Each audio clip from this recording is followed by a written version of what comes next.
Thank you, and I call on the Assistant Minister for Climate Change and Energy Emergency Management.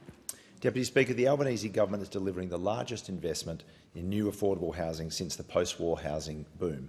And as part of that work, we're supporting priority social and community housing projects across Fremantle, East Fremantle and Coburn in my electorate through the Social Housing Accelerator.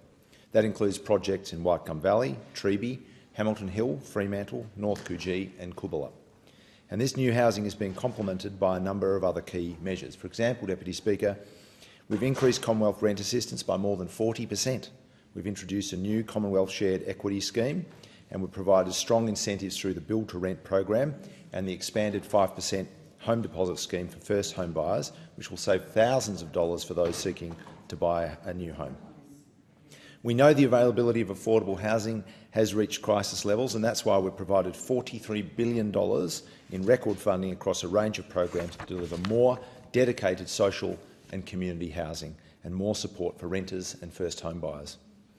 Deputy Speaker, the Albanese Labor government knows that household solar energy and battery storage is also making a big difference to Australia's clean energy transition, and we're leading that transition because it represents Australia's strongest and most sustainable future.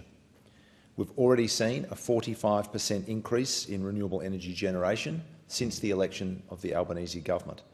And of course, about half of Australia's renewable energy actually now comes from home solar. At the beginning of the Rudd Labor government, back in 2007, only 1 in 1,000 homes had solar PV.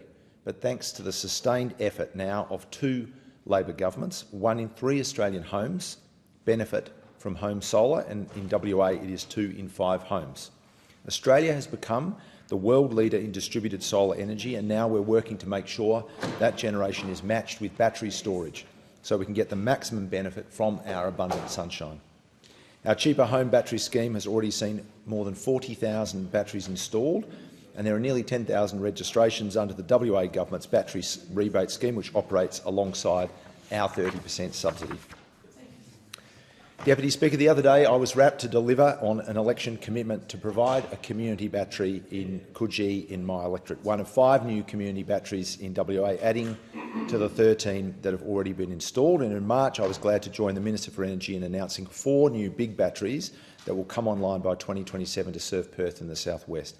That careful planning and investment, working with the Cook WA Labor government, has made WA the leading large battery jurisdiction in Australia, and of course it will support Western Australia in becoming the first state to move out of coal-fired power generation. That work is key to reducing emissions as we tackle dangerous climate change and key to creating a cheaper, cleaner and more self-sufficient energy system as Australia achieves our potential to be a renewable energy superpower.